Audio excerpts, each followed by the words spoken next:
Bonjour et bienvenue sur Allo fait dodo, le podcast SOS des parents, qui vous aide à vous sentir épanoui, reposé et surtout serein dans votre rôle de parent.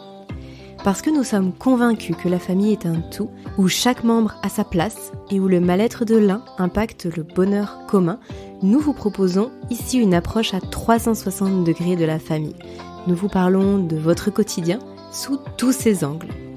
Vos enfants, vous en tant que parents, mais aussi et surtout la qualité de la relation sont au cœur des sujets de chaque épisode. Toutes les semaines, je reçois des experts, des consultants, des consultantes, des professionnels de la petite enfance qui, à l'image de Caroline Ferriol, fondatrice de l'univers Fait Dodo, ont tous en commun d'être passionnés et profondément bienveillants dans leur approche et leurs conseils. Nous parcourons ensemble les sujets qui vous intéressent, vous intriguent et vous troublent parfois. Car oui, en tant que parent, de nouvelles questions émergent chaque jour et les bonnes réponses font toute la différence. Très bonne écoute à toutes et à tous.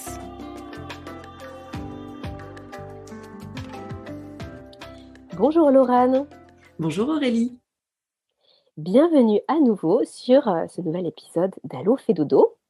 Laurane, nous avons fait un épisode précédent ensemble où tu nous as expliqué en détail quel était ton parcours et puis comment tu en étais venue à cofonder aujourd'hui avec Caroline Ferriol Happy Nanny. Pour les personnes qui n'auraient pas encore écouté cet épisode, alors bien sûr, les parents qui nous écoutaient, je vous invite à y aller, mais est-ce que tu peux simplement, Laurane, te présenter en quelques mots avant qu'on attaque notre sujet du jour, qui est la communication qu'on va avoir avec notre enfant, ou dit autrement, l'art de la conversation avec notre enfant. Bien sûr, donc je suis responsable de la branche éducation positive chez Fait Dodo, donc c'est la marque Happy Nanny. J'ai une autre casquette, je suis enseignante de langue en lycée et je suis maman de 2 enfants, un petit de 5 ans et un tout petit ça y est, il grandit, de 20 mois. Aujourd'hui, Laurane, tu proposes, donc je le rappelle juste en quelques mots, tu proposes des consultations ponctuelles, tu proposes des accompagnements sur plusieurs semaines pour les familles qui justement se retrouvent un petit peu en difficulté dans la relation avec l'enfant, avec des nœuds dans le quotidien qui empêchent de se sentir bien au sein de sa famille. Tu proposes aussi des ateliers, si je ne me trompe pas, que ce soit pour les parents, pour les professionnels de la petite enfance.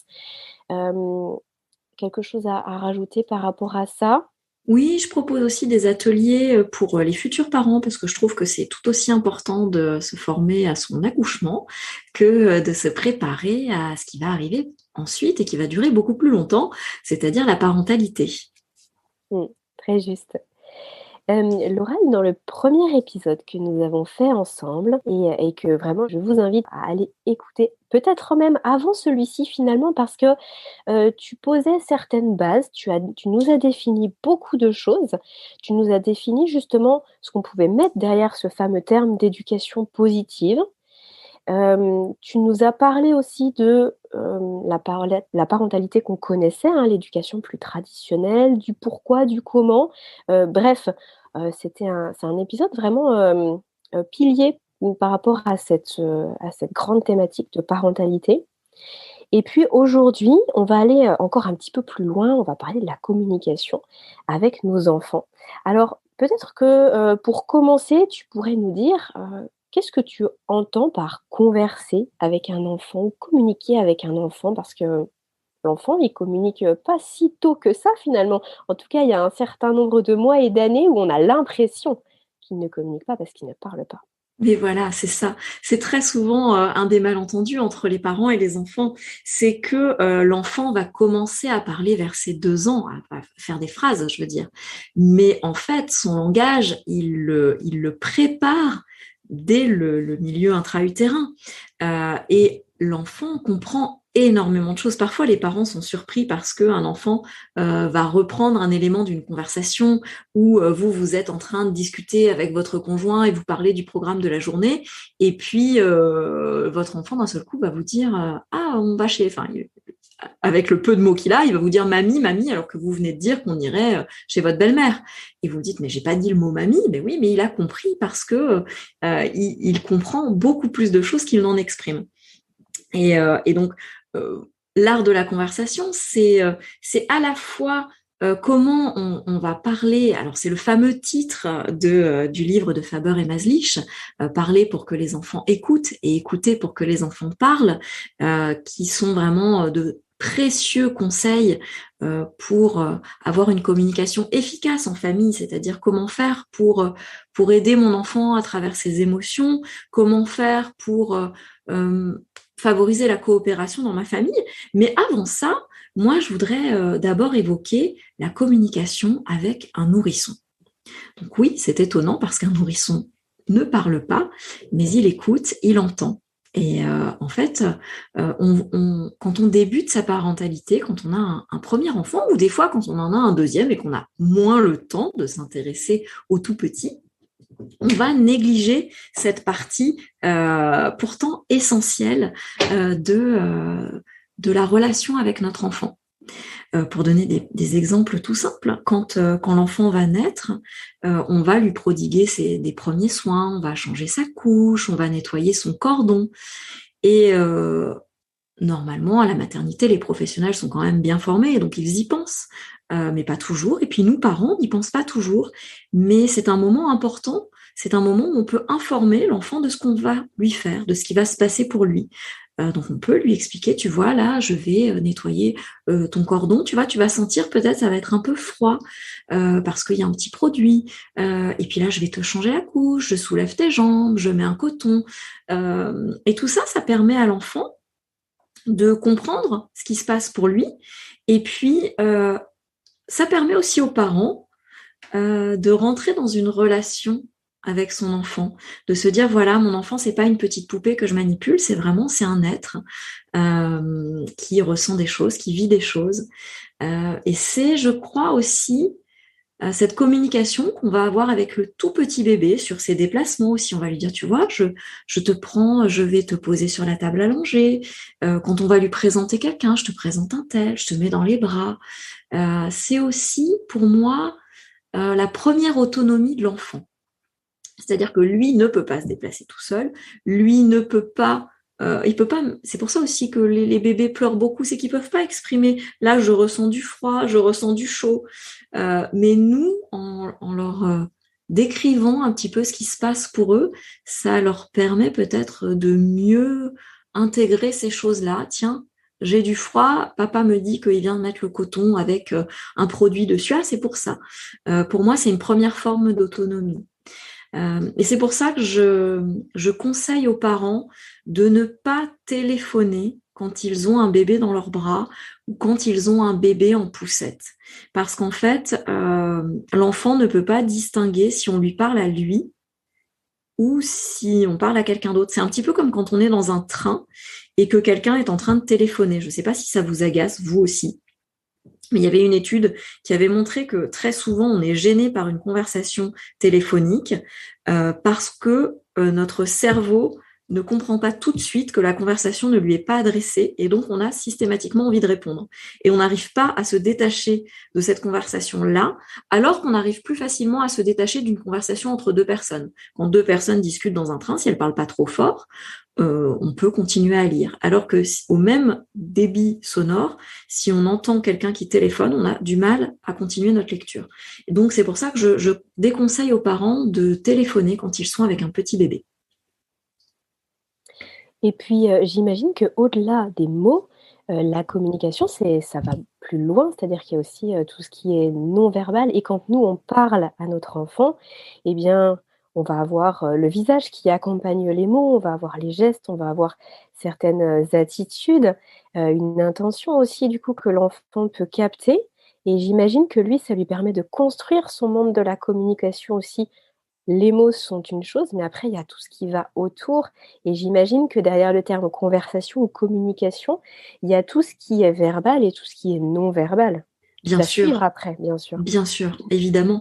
En fait, le bébé, il est complètement dans le non-verbal. C'est pour ça qu'on dit souvent que les bébés sont des éponges et que quand on est stressé, ils le sentent. Parce qu'en fait, eux, leur point de repère, c'est la manière dont on va froncer les sourcils, ça va être les petits plis sur notre front quand on est un peu soucieux. Tout ça, les bébés apprennent très rapidement à se repérer grâce à ce langage-là. Donc évidemment, ce n'est pas que par la parole qu'on communique avec les enfants, c'est aussi avec tout notre corps. Et c'est pour ça que il est important à la fois d'être vraiment dans la communication avec un enfant. C'est-à-dire, je vais revenir sur le téléphone, mais c'est quand même un des objets qui s'est introduit le plus, qui a envahi notre quotidien. Et c'est un objet à vraiment prendre en compte quand on devient parent. Et on peut facilement être en train de faire des petits guilis à notre tout petit bébé, de lui montrer un petit jouet, puis on reçoit un SMS, et puis on va regarder le téléphone, on ne va plus regarder l'enfant, mais on va peut-être continuer à lui parler, à lui faire gizi gizi. Mais en fait, notre bébé n'a plus son repère, il n'a plus notre visage. Il y a des expériences qui ont été menées sur des bébés où on mettait une maman face à un bébé et on lui demandait de garder son visage impassible. Au début, l'enfant interpelle sa maman et puis très rapidement, le bébé va être en panique totale et va se mettre à pleurer parce qu'il ne comprend pas ce visage impassible. Donc c'est pour ça que vraiment, moi, je recommande aux parents de faire, aux tout jeunes parents, aux nouveaux parents, de faire très, très attention à l'usage du téléphone. Et puis, le non-verbal, c'est aussi, avec des plus grands, ce qui peut provoquer des incompréhensions, voire des conflits. Quand c'est l'heure d'aller se laver les mains, de passer à table, de mettre le pyjama, enfin, toutes ces petites consignes qu'on va donner aux enfants. Et nous, on se dit, je vais le donner, je vais essayer d'être bienveillant, je vais essayer d'être doux, je vais le dire avec douceur, mais en fait, on est agacé. Et quand on est agacé, on va avoir les sourcils froncés, on va mettre les mains sur les hanches, et donc on va dire, c'est l'heure de se laver les mains, mais on est tout figé. Et parfois, on va avoir un enfant qui va partir et qui va courir de l'autre côté de la pièce. Et en fait, l'enfant ne répond pas là à notre langage verbal, mais il va répondre au non-verbal qu'il va prendre pour une attaque, parce que voilà, on va avoir la position qui indique plutôt quelque chose d'agressif, les sourcils froncés, les mains sur les hanches, et l'enfant, son réflexe, c'est de se protéger s'il y a une attaque. Donc, soit il va fuir, soit il va se cacher, soit il va se figer, il va pas bouger, des fois qu'on l'oublierait. Et évidemment, c'est pas aussi simple que ça, c'est-à-dire que l'enfant qui va fuir, il va pas vous dire j'ai peur parce que tu as les mains sur les hanches et que tu as les sourcils froncés, il va partir en courant, parfois en riant parce que c'est le rire nerveux. Et le parent en face ne va pas se dire ah tiens, mon enfant répond à mon langage non verbal, il va se dire attends, je lui demande de se laver les mains et il part de l'autre côté de la pièce en riant. Bon je vais le dire un petit peu en criant un peu plus fort cette fois-ci. Et on arrive à un malentendu et à des situations de conflit. Donc oui, le langage non verbal est très important. Parler avec un bébé maintenant, un bébé un petit peu plus grand, un bébé qui lui commence à acquérir justement le verbal, la communication verbale, les mots, les quelques phrases. Comment ça se passe? Alors, moi, je voudrais parler de plusieurs choses. D'abord, alors ça ne dépend pas de l'éducation positive, mais je trouve que c'est important de le souligner. On peut vraiment parler avec un enfant avec un vocabulaire très élaboré. On peut dire à un enfant, quand il est en train de chercher son ballon, on peut lui dire, tu vois, ton ballon rouge, il est derrière le meuble à gauche, tu vois le meuble en bas, en bois, tu vois juste à côté de la petite voiture bleue. Peut-être qu'au début, l'enfant ne comprend pas bleu, il ne comprend pas rouge, il ne comprend pas à gauche. Mais à force de l'entendre, eh bien, ça va l'aider à développer son langage. Donc moi je recommande vraiment aux parents de parler à un enfant comme si c'était un adulte en termes de vocabulaire. Par contre, je déconseille aux parents de parler à un enfant comme si c'était un adulte quand on veut lui faire une explication. En fait, l'éducation positive se diffuse énormément. Donc, beaucoup de parents ont envie d'être plus doux, plus bienveillants avec leurs enfants. Et c'est une très bonne idée. En revanche, ça peut mener à quelques confusions. Et on va se retrouver avec beaucoup de parents qui vont dire « Ben oui, mais je lui explique Pourtant, je lui explique et il ne comprend pas. Souvent, ça vient du fait que nos explications sont trop longues. C'est une très bonne idée de vouloir expliquer à un enfant pourquoi il ne faut pas mettre la main sur le poêle, pourquoi il ne faut pas ouvrir tel ou tel tiroir. Mais très souvent, on va le faire en 3, 4, 5 phrases, là où il faudrait une phrase. Attention, c'est chaud, on recule. Et puis aussi, on va parfois, avec un tout petit, sans le savoir, faire des erreurs de communication. Les tout petits entendent ou comprennent mal la négation. Quand vous dites à un enfant ne touche pas, mais en fait, en tant que prof face à des adolescents, je peux vous dire que ça marche aussi avec des adolescents, on ne va entendre que le verbe, on ne va pas entendre la négation. C'est pour ça qu'un enfant qui met des cailloux dans sa bouche, quand on lui dit ne mets pas les cailloux dans la bouche ou ne mange pas les cailloux, lui il entend manger, il entend bouche, il entend caillou. Donc qu'est-ce qu'il fait? Il met le caillou dans sa bouche. Donc qu'est-ce qu'on peut faire? Eh bien très simplement, on va formuler des phrases positives. Le caillou dans la main. Pose le caillou. Et ça, l'enfant peut l'entendre. Et c'est pour ça qu'il y a beaucoup de malentendus entre les parents et les enfants, et beaucoup de malentendus pour les parents qui essayent d'être davantage bienveillants et qui vont vous dire « mais ça marche pas. Pourtant, je lui explique, je ne crie pas, je suis doux, et ça ne marche pas. » Et oui, mais des fois, on n'utilise pas le bon canal de communication avec notre enfant. Et je précise, Laurane, que ce que tu dis est vrai aussi entre adultes, hein. Mais bien sûr. Finalement, ça relève de ce qu'on met derrière la communication non violente, ou enfin tous ces termes finalement qui sont très utilisés même dans le monde de l'entreprise pour faire passer des messages, que ce soit dans son équipe ou entre collègues, etc. La négation passe nettement moins bien que la forme positive. Et effectivement, même quand on dit, même quand on est un petit peu affolé et qu'on va dire non, ne cours pas, finalement, courir, je cours. Qu'est-ce qu'il y a, je cours alors? Mais oui, c'est la première réponse du cerveau. Et effectivement, et c'est vrai aussi en tant qu'adulte, et je pense que c'est puissance 10 en tant qu'enfant. Et j'ai une toute petite anecdote pour ce qui corrobore ce que tu dis. C'est vrai que moi, souvent, mon fils, je lui dis, quand je veux pas qu'il touche quelque chose, je lui dis, mets tes mains en l'air. Et en fait, ça marche super bien parce que des fois, en fait, j'arrive pas à trouver la forme positive de la phrase que j'aimerais dire, de ne touche pas ça, parce que alors je lui dis, mets tes mains en l'air, ou je lui dis, fais la statue. Et en fait, c'est un petit code, et donc il met ses mains en l'air, il fait la statue, et du coup après, quand je sors du rush, de l'urgence de l'explication, je lui dis, voilà, parce que là c'est chaud, là c'est dangereux, ce que tu évoquais. Et je pense que ça peut être des petites astuces, parce que parfois quand on est pris dans le feu de l'action, c'est dur pour nous d'avoir cet effort intellectuel de le faire à l'endroit, mais c'est vrai que pour l'enfant, ça marche pas en fait. Oui, et puis en plus, souvent, nous, quand on est, comme tu le dis, là, dans ce rush, on va crier. Et alors, quand on crie, on fait peur à l'enfant. Et l'enfant, quand il a peur, il entend encore moins bien. Mais comme tu le disais tout à l'heure, même les adultes, dans les situations d'urgence, il est quand même fréquent qu'on s'en mêle un peu les pinceaux. Parce que quand le cerveau sous stress, il fonctionne souvent beaucoup, beaucoup moins bien.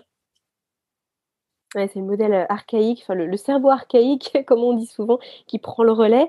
Et finalement, le langage, c'est pas son fort dans un certain sens. Enfin, le langage élaboré.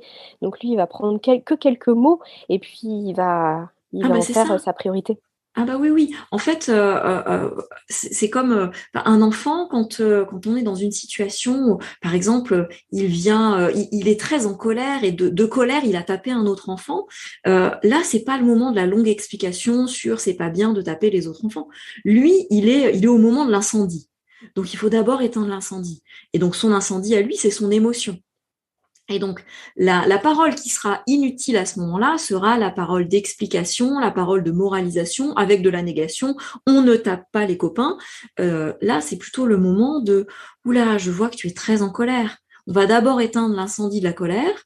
Et puis, quand l'incendie sera éteint, que l'enfant sera calmé, là, on va pouvoir discuter de ce qu'on peut faire et ce qu'on peut pas faire, et surtout de… quelle solution on peut avoir quand on a un copain qui nous embête, ou quand on a très envie de prendre un jouet, comment on peut faire.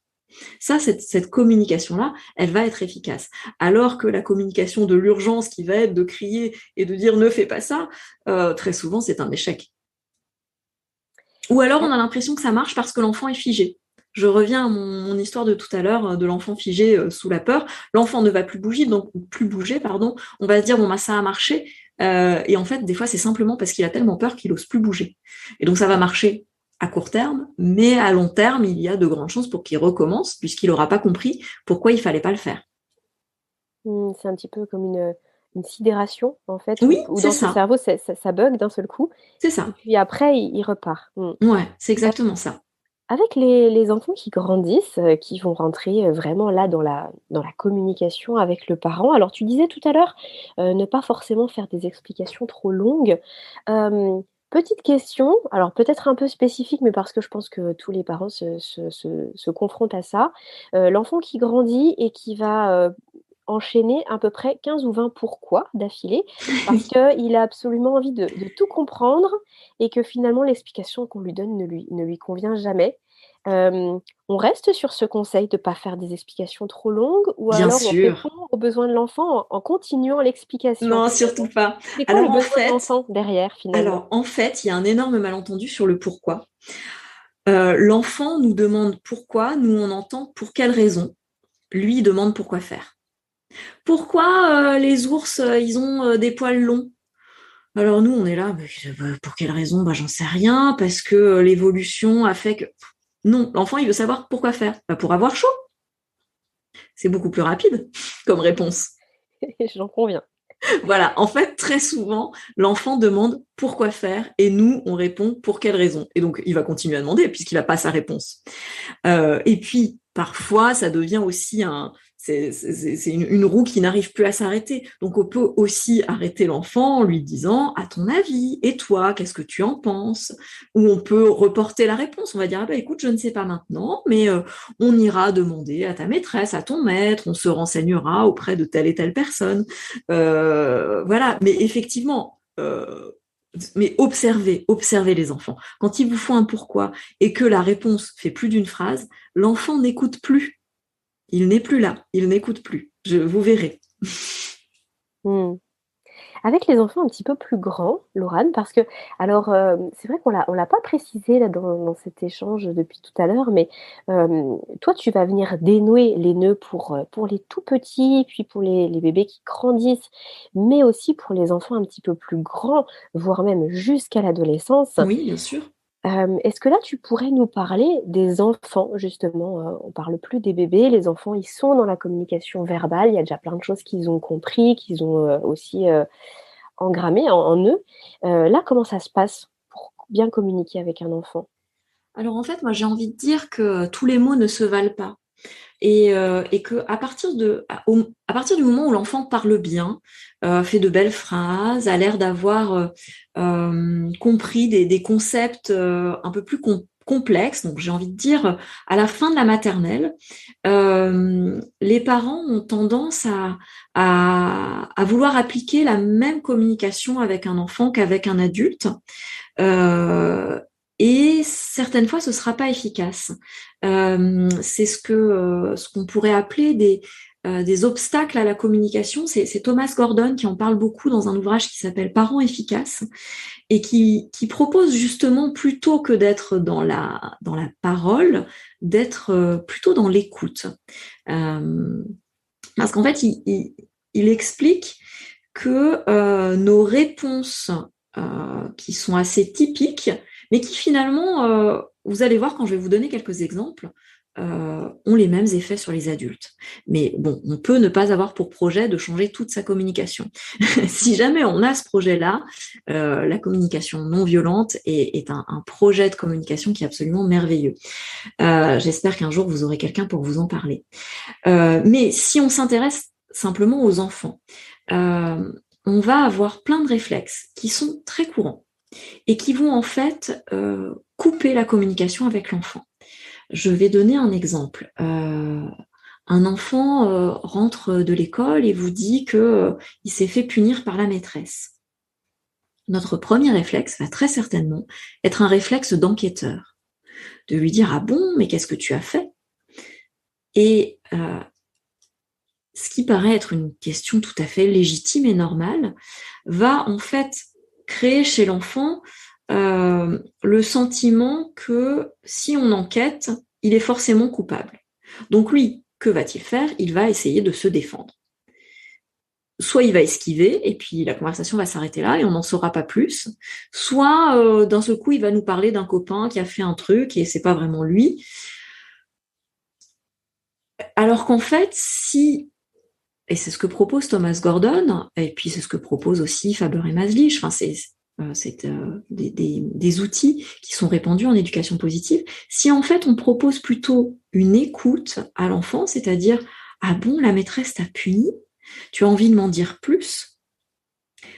Même vous en tant qu'adulte, imaginons vous racontez que je sais pas, vous êtes disputé avec un ami qui vous a rétorqué un truc un peu violent. Si quelqu'un vous dit simplement ah bon, bah, vous allez avoir envie de développer. Alors que si quelqu'un vous dit bah ouais mais alors qu'est-ce que tu lui as encore dit? Alors là vous allez certainement vous fermer. Eh bien c'est la même chose avec un enfant. Et en fait on a beaucoup de nos réponses typiques, de nos réponses habituelles qui vont fermer la communication, comme le c'est pas grave ou le n'aie pas peur. Voilà un enfant qui vous dit qu'il a peur de je sais pas, d'un chien qui aboie. Et nous, ça part toujours d'une bonne intention. Nous, on va lui dire, mais non, n'aie pas peur, il est gentil, le chien. Eh bien, l'enfant va se refermer sur lui-même et sa peur elle va rester à l'intérieur de lui. Parce qu'en fait, on lui a dit qu'il ne fallait pas avoir peur alors qu'il a peur. Donc, ça ne résout pas son problème et son problème est toujours là. Lui, il a toujours peur. Oui, puis finalement, il se sent nié dans son émotion de la peur, parce qu'elle est réelle pour lui, cette Mais bien émotion. sûr, elle est réelle. Elle est totalement réelle. Et puis, on va avoir aussi des réponses typiques qui... alors, on a des réponses typiques qui sont... On se dit assez évidemment que oui, elles peuvent fermer la communication. Donner des ordres, quand on dit à un enfant, tu arrêtes de pleurer tout de suite, on se rend assez facilement compte que oui, on va couper la communication. Mais Thomas Gordon, il souligne que donner des conseils, ça peut aussi couper la communication. Alors que c'est une des premières choses qu'on a envie de faire en tant que parent. Notre enfant revient de l'école et nous dit « Mes copains, ils n'arrêtent pas de se moquer de moi parce que je fais tel truc. » Mais on n'a pas envie de le laisser tout seul. D'un seul coup, on a notre petit monsieur solution, madame solution à l'intérieur de nous qui se déclenche et qui se dit « Mais non, mais je ne vais pas laisser mon enfant sans solution. » Donc, on a envie de lui donner des conseils. « Ah, mais tu pourrais peut-être faire ci ou faire ça. » Alors qu'en fait, quand on fait ça, on envoie à notre enfant un message d'incompétence. On lui dit que lui, il n'a pas la solution et qu'il ne sait pas faire. Et puis parfois, la solution qu'on va lui proposer ne lui correspond pas. Et donc souvent encore, là, l'enfant va se fermer et ne va plus continuer la conversation avec nous. Et donc, très souvent, quand la première réaction que nous, on va avoir, les adultes, quand on va, si on lit Thomas Gordon, si on lit Faber et Maslich, on va se dire, oh là là, mais tous mes réflexes sont mauvais. Oh, mais qu'est-ce que je peux faire? Et on a un peu tendance à se dire, mais je vais être tétanisé. Et alors qu'en fait, la meilleure des réponses et la plus simple, c'est simplement d'écouter. C'est simplement de, ah bon, mais tes copains, ils se moquent de toi? Et en général, l'enfant, il va dérouler derrière. Ou alors on peut inciter l'enfant à en dire plus. Mais alors qu'est-ce qu'ils ont dit tes copains? C'était à quel sujet? Est-ce que tu veux m'en parler un petit peu plus?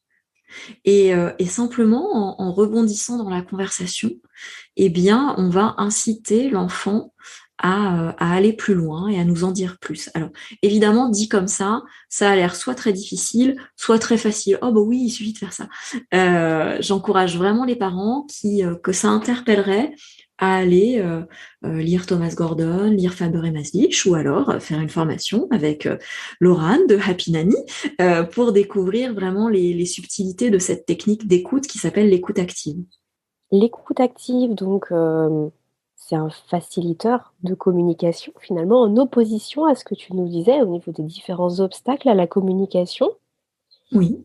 Est-ce qu'il y a autre chose que les parents peuvent, implémenter dans leur quotidien, justement, pour faciliter la communication?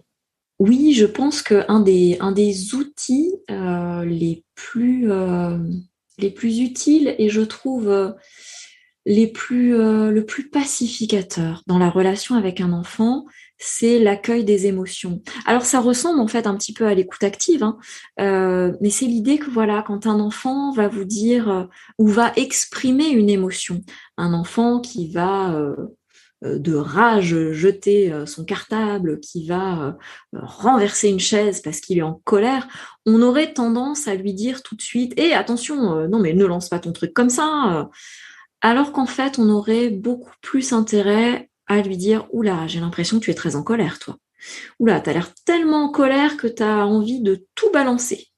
Est-ce que tu veux qu'on aille se défouler? Est-ce que tu veux lancer telle ou telle chose? Et donc là, c'est effectivement une habitude à prendre, hein. Au début, on est pâteau, on est maladroit, on va accueillir l'émotion, puis juste après, notre enfant va se saisir d'un objet qu'on veut vraiment, vraiment pas qu'il lance, et donc on va se remettre à crier. Ce sont des habitudes à prendre.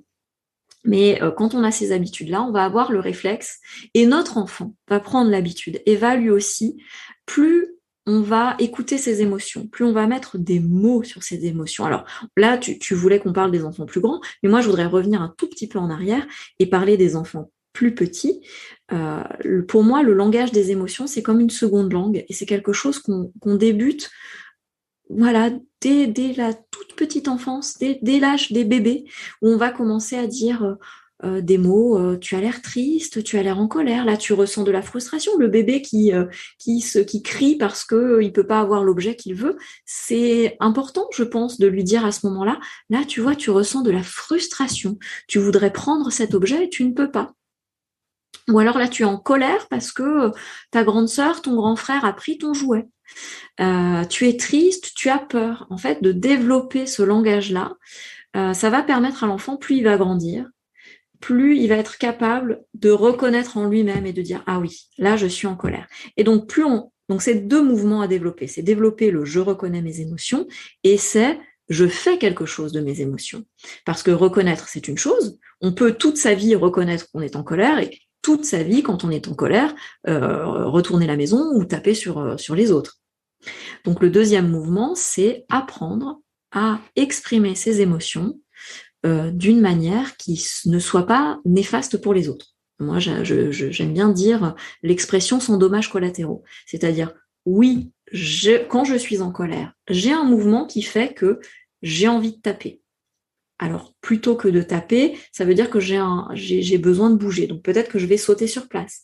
Peut-être que je vais prendre un papier et que je vais le déchirer en 1000 morceaux. Tout ça, c'est un apprentissage.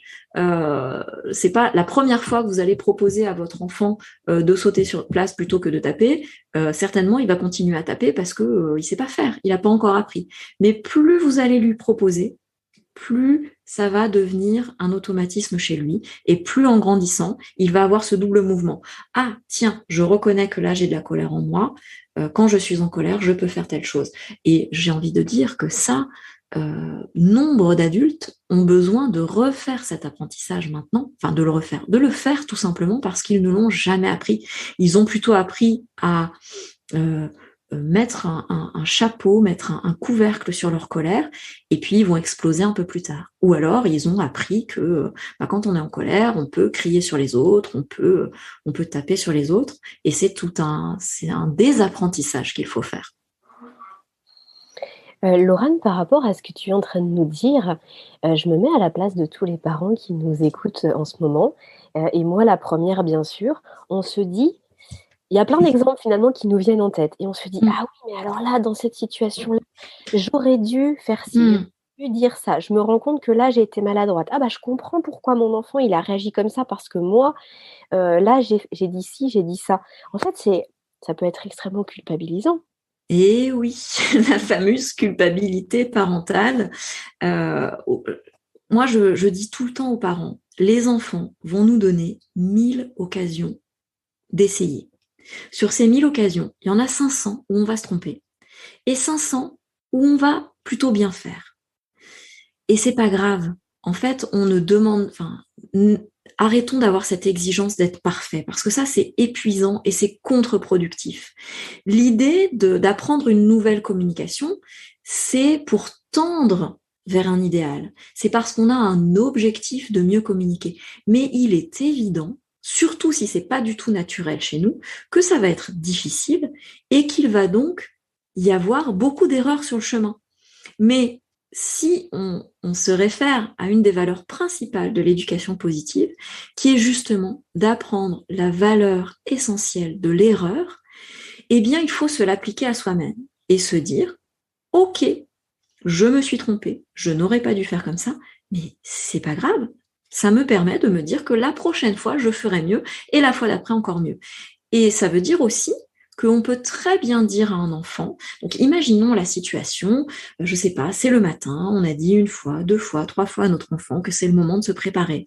Et puis, on a trois enfants à la maison, et il y en a un qui est en train de faire une colère pour un truc, il y en a un qui veut pas s'habiller, et il y en a un qui a renversé son bol sur la table, on est débordé, on est fatigué, et on va se mettre à crier. On va se mettre à utiliser une communication qui n'est pas de la communication bienveillante, non violente. Eh bien, on peut dire à nos enfants, on peut faire une pause et puis dire, voilà, je suis désolée, là j'ai été très énervée, j'ai communiqué de telle façon, et voilà, pour moi, c'est pas comme ça que j'aurais dû faire. Et je suis désolée. Et en fait, en faisant ça, on apprend à nos enfants à réparer leurs erreurs. On leur montre un exemple. Et en même temps, eh bien, on n'invalide pas tous les efforts qu'on est en train de faire. C'est-à-dire que si on est en train d'essayer de changer notre communication, et puis que voilà, il nous arrive de crier, de menacer, enfin de faire des choses qui ne correspondent plus à ce qu'on essaye de faire, mais qu'on en reste là. Là, on va peut-être dire, on va peut-être envoyer le message que finalement, c'est OK de crier. Alors que si on dit je suis désolé, eh bien plutôt que de se mettre en situation de faiblesse, en fait, on est en train d'envoyer le message à notre enfant. Voilà ce que j'ai envie de faire pour ma famille. Voilà ce que j'ai envie de faire dans notre communication. J'ai envie d'éviter de crier. Mais je suis un être humain et il m'arrive de crier. Et je trouve qu'en fait, plutôt que de culpabiliser, les parents devraient, et en disant ça, je dis un devrait. Donc je ne devrais pas dire ça.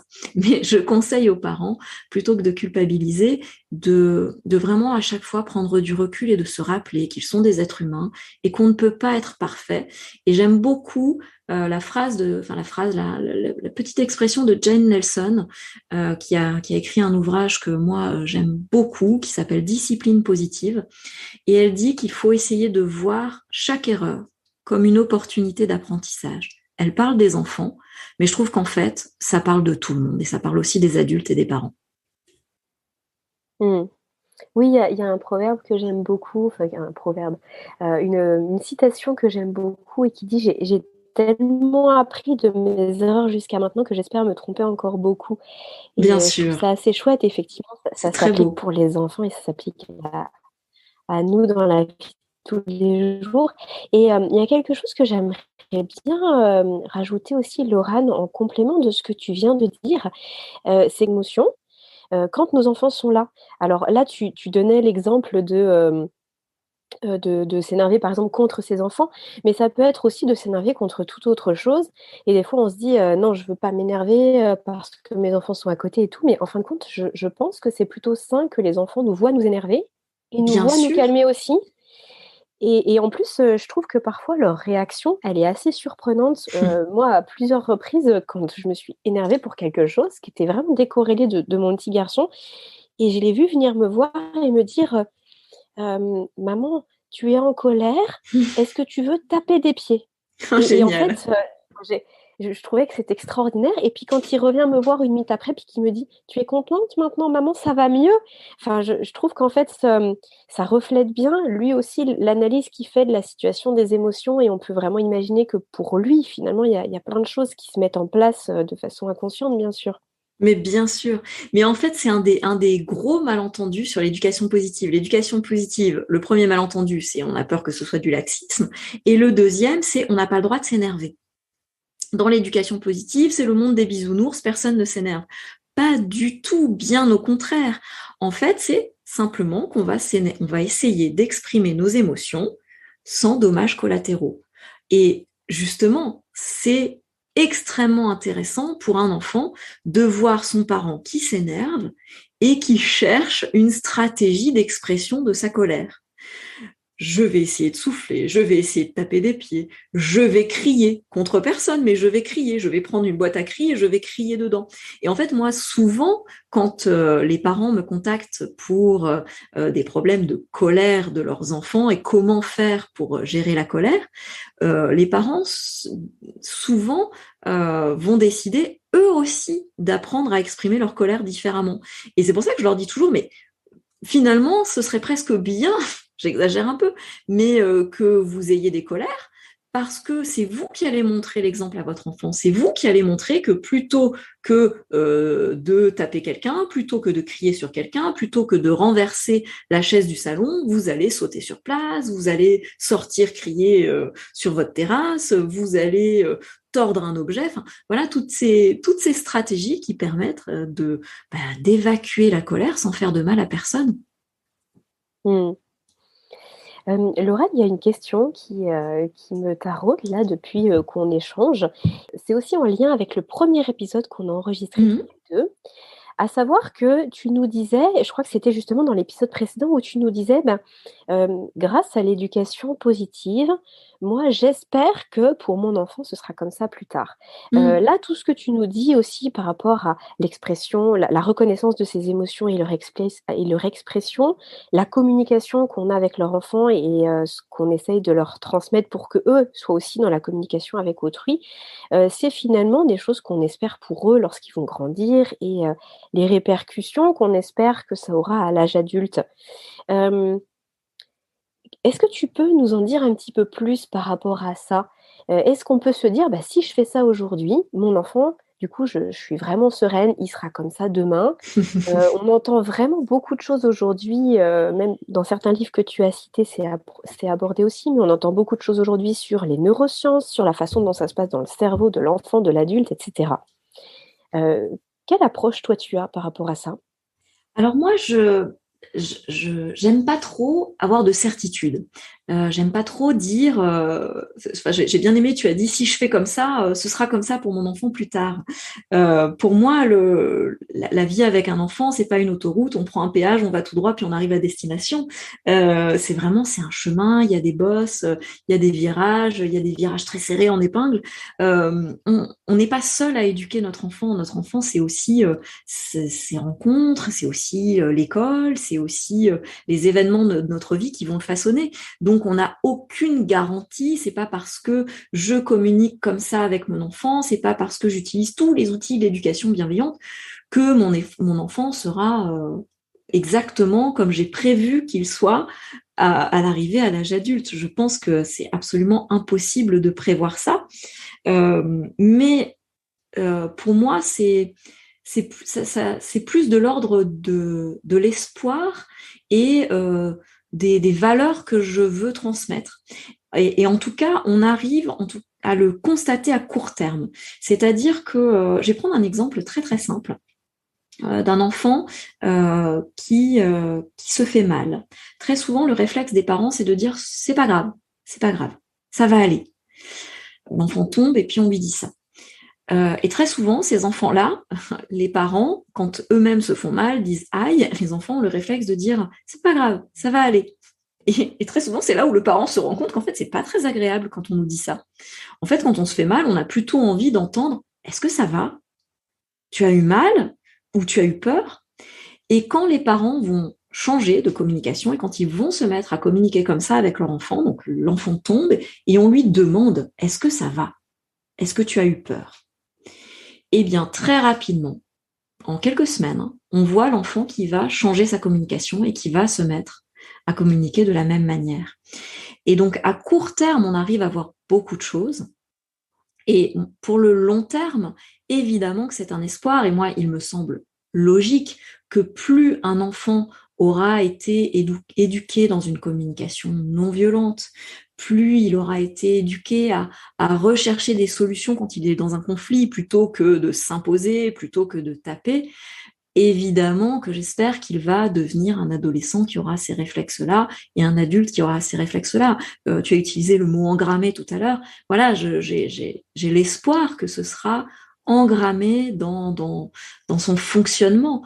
Mais actuellement, les recherches sont pas encore suffisantes et il est quand même très compliqué de faire des recherches en éducation sur l'être humain parce qu'il y a quand même beaucoup de choses qui qui vont influencer le développement de l'être humain.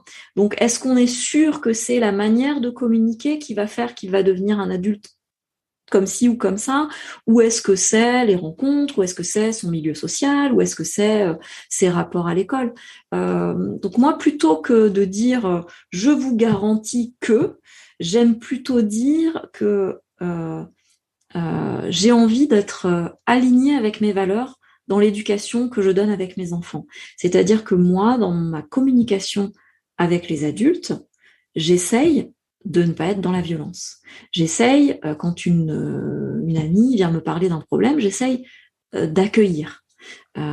J'essaye, voilà, quand j'ai un problème, quand je suis à vélo et qu'il y a un automobiliste qui me coupe la route et que je suis en colère, plutôt que de taper sur la voiture qui est à côté de moi, j'essaye de grogner un grand coup et de dire « Oh, j'ai eu peur, je suis énervée ».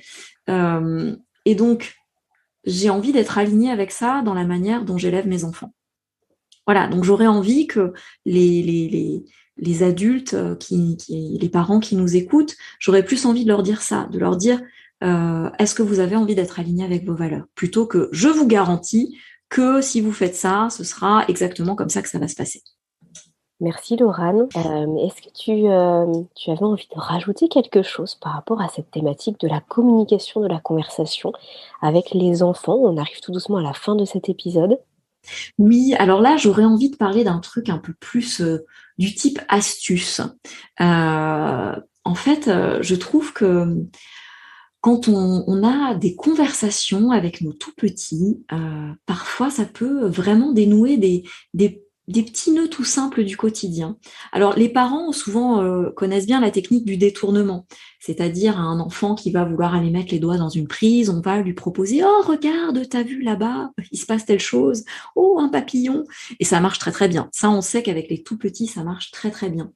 Mais en fait, on va se rendre compte aussi que dans les gestes du quotidien, qui peuvent être des gestes un peu de contrainte, des gestes pas très agréables pour les enfants, au bout d'un moment, le change, ça devient pas très agréable, s'installer dans la poussette, se mettre dans le siège auto, c'est pas des moments très agréables pour les enfants qui en fait ont envie d'être libres et qui ont envie de jouer, qui ont envie de voilà, de faire leurs activités tranquillement.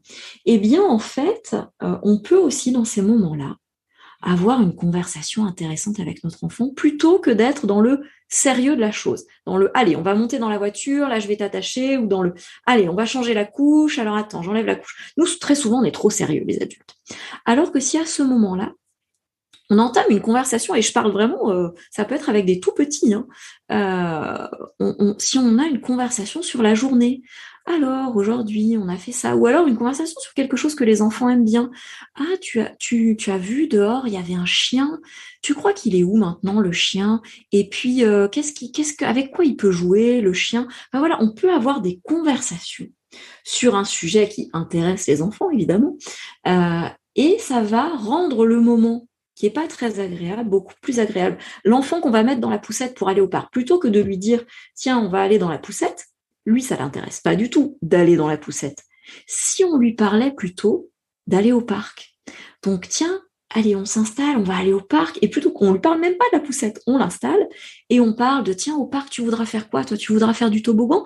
Tu te souviens de la dernière fois quand il y avait un petit garçon qui était descendu juste derrière toi sur le toboggan, et puis il y a la balançoire aussi. Et en fait, si nous, on arrive à s'intéresser vraiment à ce sujet et à rendre la conversation captivante, il y a des chances que la contrainte de mettre la ceinture, de s'installer, passera beaucoup plus facilement. Et ça marche avec des enfants aussi plus grands, quand on est à table et puis qu'il y a une petite excitation et qu'on sent que notre enfant, parce que peut-être il est fatigué ou qu'il a accumulé des tensions dans la journée, il y a peut-être une petite chance pour que cette tension sorte en faisant une bêtise, par de l'agitation. Eh bien, peut-être que c'est le moment de choisir un sujet de conversation intéressant. Et donc là, ça demande aux parents d'aller puiser dans son imagination, mais il y a plein de sujets qui intéressent les enfants. On peut dire, tiens, aujourd'hui, j'ai vu telle chose, j'ai vu que tiens, ils ont ouvert un nouveau parc en ville, ou alors j'ai entendu parler de telle chose, et on peut vraiment voilà, canaliser l'énergie des enfants dans la discussion, parce que les enfants, voilà, ça les intéresse en fait de parler avec nous, de parler avec les adultes. Jusqu'à l'adolescence, moi je suis assez fascinée en tant qu'enseignante de voir à quel point les adolescents qui peuvent avoir l'air blasés, en fait, si on s'installe avec eux et qu'on discute, ils peuvent rester des heures. Moi, j'ai des ados en classe, je les ai de 16 à 18 ans, et parfois, ils me posent des questions sur la culture, sur des faits de société, et, et parfois, ils n'ont pas du tout envie que ça s'arrête, et ils voudraient même rester l'heure d'après, alors que je dois enchaîner avec une autre classe, parce que tout simplement, ça les passionne. Donc, je pense qu'on peut vraiment s'inspirer de ça et faire la même chose avec les plus petits. Super, merci beaucoup, Laurane. Est-ce que tu peux nous rappeler où est-ce qu'on te retrouve, comment on te contacte si on veut aller plus loin avec toi? Oui, bien sûr. Alors, il y a l'adresse mail laurane@happynanny.fr. Il y a les réseaux sociaux avec Facebook et Instagram. Et puis, il y a évidemment le site internet happynanny.fr. Ça marche. Merci infiniment pour cet échange sur la communication. Et puis, on te retrouve, Laurane, pour un prochain sujet autour de la parentalité. Merci Aurélie. À bientôt. À bientôt. Cet épisode touche à sa fin. Il est l'heure de se quitter, mais pas pour très longtemps, puisqu'on se donne rendez-vous la semaine prochaine avec une nouvelle invitée. Des questions sur le sommeil de votre enfant ou sur le vôtre en tant que parent, des interrogations plus largement sur le domaine de la petite enfance, je vous invite à solliciter directement un rendez-vous gratuit avec une consultante de l'univers Fedodo sur fedodo.fr. À très bientôt sur Allo Fedodo et prenez bien soin de vous.